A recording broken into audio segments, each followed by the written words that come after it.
Biggest win of the season.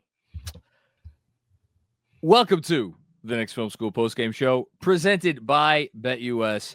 I am calling it. I'm calling it right now. Yes, the Knicks have had some important wins this year. Certainly, the win in Denver was a big win. I know it's a while ago, but when they went down to Miami and Karl-Anthony Towns put the team on his back, it was an important win. If you're looking maybe a little bit more recently, I think it was important for the Knicks. I'm looking at their schedule right now.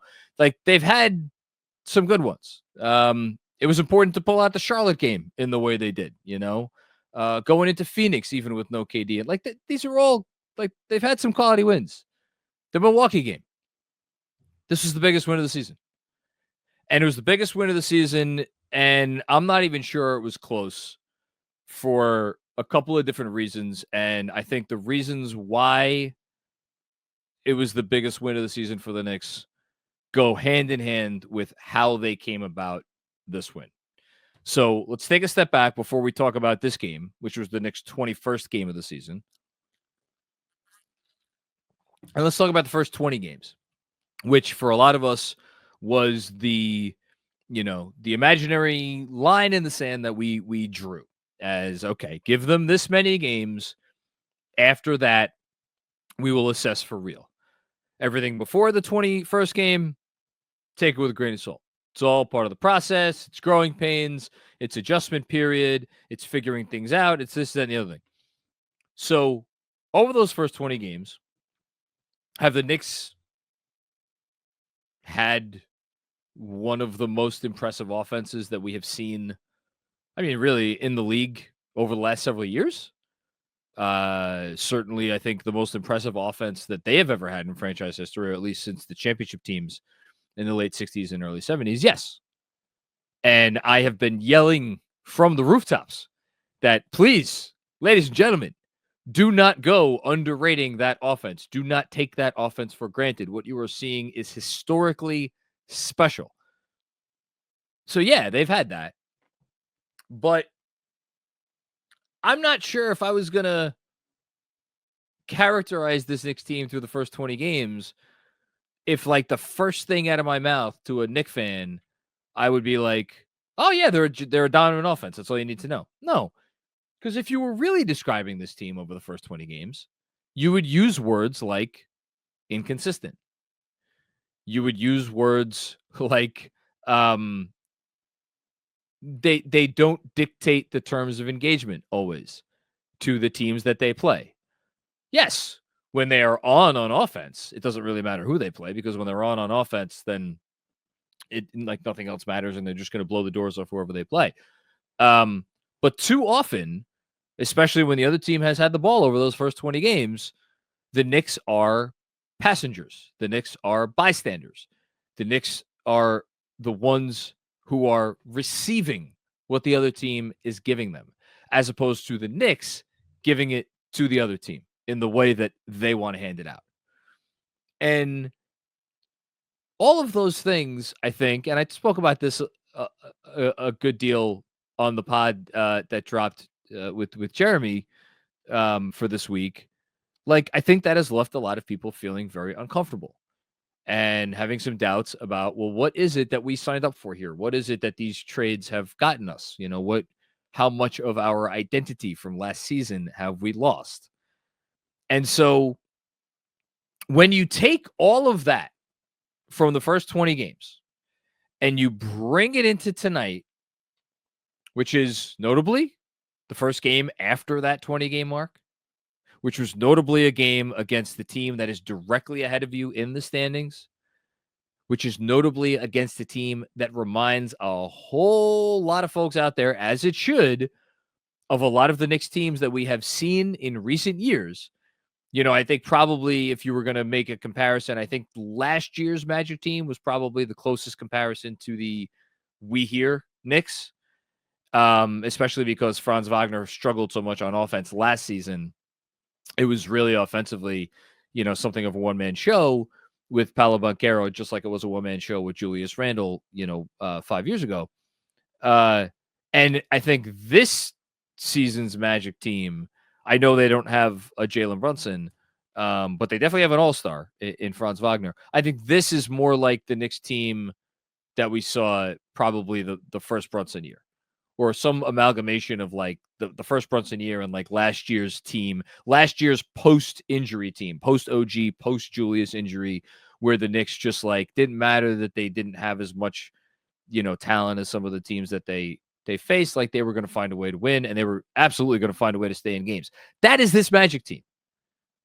So it was notable that the Knicks came in against that team where they were in the standings in the game of the season that they came in. And oh, by the way, there was this NBA Cup thing on the line. And do the Knicks care about the NBA Cup? Do the Knicks want to go to Vegas? Do the Knicks, as a couple of their players said, really care about getting some of the young guys a nice financial bonus in their piggy banks? Because I think it's anyone who goes to the finals or wins the finals and goes to the finals. I think those two teams get a little extra money. I don't know. Maybe, probably. Whatever it was that motivated them, or maybe even better yet, if I kind of hope like nothing extra was motivating them. And I kind of hope that this is just like who the Knicks are going to be for the rest of this year.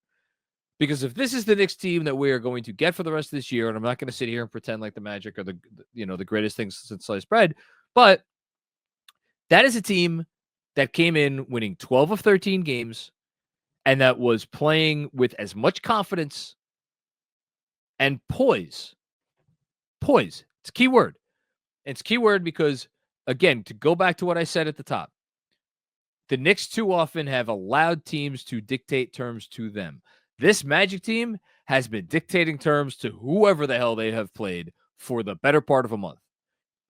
And, little bit of an iffy start. Magic got, they were 3 for 3 from behind the arc to start. They were all good looks. It was 9-2 Magic. And I was like, uh-oh, we're back on the trouble bus. It's more of the same inconsistency that has plagued this team, all season. All the Knicks did from that point when it was 9-2 until halftime is outscore the Magic by 27 points over the ensuing, whatever it was, 21, 22 minutes of the first half. And they did it with a little bit of everything. And I just was saying, and shout out to everybody who watched us either on YouTube or on playback, as me and Andrew watched this game together. I was saying beginning of the fourth quarter, like towards the end of the third quarter, whatever it was, am I going to make this game about the offense or am I going to make this game about the defense? And I think to go to the meme, like, why not both? Seriously, why not both? Because if the Knicks want to win a championship, and this is, I feel like a lot of the debates that I've been getting into recently are with fans who are like, no, Macri, you need the defense. Stop blowing smoke up everybody's ass about the offense. If the defense isn't there, this team is not a serious team, and I can't take them seriously because the defense isn't there. All those people are right. Every single person out there who has been like, these are not serious people. If the defense stays the way it is, they were 100% right, because the defense, the way it has been, with the up and down and the lowlights and all of those sorts of things, not a serious contender. Well, tonight, that was a contending defense.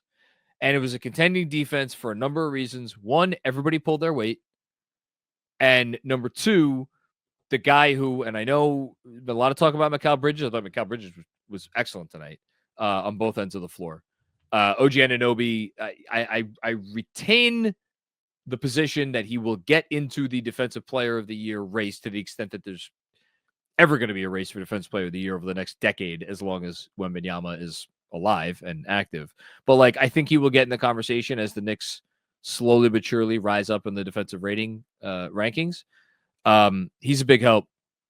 But the guy who actually impressed me the most tonight was Karl-Anthony Towns. And that may seem like a crazy statement. And yes, I am absolutely grading on a big curve here.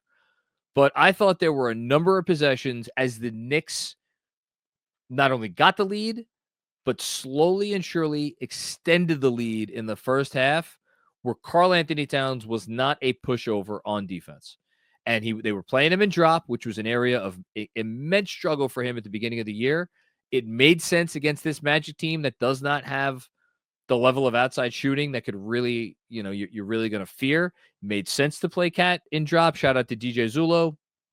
He pointed that out earlier today. I think he was absolutely dead on with that assessment. And you saw Towns, like, was it perfect? No, because it's never going to be perfect with Towns, especially on defense. But you saw him make the Magic work. Like, they didn't just get what they wanted. And too many times this year, Towns on defense, when teams get him involved in the action, it's just they get what they want. That wasn't the case tonight. And that's all, again, that's all he needs to be. He doesn't need to be great on defense. He just needs to be good enough. Because if he's good enough with the surrounding talent and the surrounding personnel that they have on the defensive end, especially when these bench guys come in, and they're Deuce McBride and Campaign are flying around, these Knicks could really, they could give it to you when you have the ball. And I think tonight was I don't know if I want to say it was their best defensive effort of the season, because again, the Magic are a bottom 10 offense. So, probably more impressive what they did against Denver, if you're being fair. I don't know. I came away, especially from the first half, feeling like that's the best. That's the most sound defense that I saw the Knicks play all year. So great job on the defensive end. Now let's talk about the fun part, the part that I've been enjoying talking about mightily as we have moved through this season, and that is the offense. So the Magic, for anybody who may not be familiar, came into tonight as it's not just that they came into tonight as the third best defense in the league, because that's a misnomer. There are three elite defenses in basketball. There are the Oklahoma City Thunder, there are the Houston Rockets, and the Orlando Magic. And coming into tonight, those three teams were giving up between 103.6, or Oklahoma City, and 104.5 points per 100 possessions. The fourth place team, again, coming into tonight, was the LA Clippers, all the way down at 107.7. And then you got Warriors 107.7, Grizzlies 108.7, and then you got a drop off to the Timberwolves at 110.0. So when I tell you that the Magic were, along with the Thunder and the Rockets, kind of in a little class, like in a tier of their own with those other two teams, I mean it. And there were possessions where you saw why. I mean, just look at Jalen Brunson in the first half. Jalen Brunson, he's been playing absolutely at an all-NBA level. You could argue that over the last month or so, he's been playing at an all-NBA first team, at worst second team level. He was flustered, man. Jalen Suggs, covered him. We saw Brunson get frustrated at the end of the first half. Almost cost the Knicks, their 20-point halftime lead. He was 3-9 in the first half. And despite the fact that, and by the way, Brunson got his in the second half, and I thought, as he so often does, the adjustments he made at halftime, he's a metronome. Jalen Brunson's awesome. But despite the fact that Brunson struggled like he did in the first half, the Knicks still put up 71 points. And they put up 71 points. This wasn't just them getting hot from three. Yes, they hit their threes tonight. They ended up hitting during the relevant portion of the game, they were in the high 40s. They ended up at 42.9% from three because they missed some late in garbage time. But 71 points in the first half, not a ton of threes, and your best player was off from the field, and they still managed to score. That is, to me, yet another sign of a great offense, because everybody was chipping in. Everybody was doing their thing, and you saw it in the final numbers of this game, where not one, not two, not three, not four, but five Knicks had between 18 and 23 points. The only one of those Knicks who did not shoot it, two of those Knicks who did not shoot at least 50% of the field from the field were it's a misnomer to say they didn't shoot 50% because Deuce McBride was 5 of 11 from the field, scored 18 points on 11 shots. Pretty good. Karl-Anthony Towns, only 8 of 18 from the field, scored 23 points on 18 shots. So everybody was efficient. And the reason they were efficient was like, yeah, guys were making shots. Deuce McBride coming in, nailing threes. He's automatic. Like Mikal Bridges seems to have found his mojo again. Welcome back, Mikal. But it really was move the ball and move without the ball. Those two things. And the Knicks were doing that a ton. They're yet another 30 assist game for them. I know 30 doesn't seem like as impressive a number as it used to be because they, ever since they got 45 assists in a game, but like this is a team that only got 30 assists in a game 10 times last year. And now it's like, 30 assists is not a big deal. Like, and I thought the assist numbers did not reflect how savvy they were on offense because, there were a lot of possessions where they passed it great, but also, and we've talked about their inefficiency against switching defenses a lot so far this year.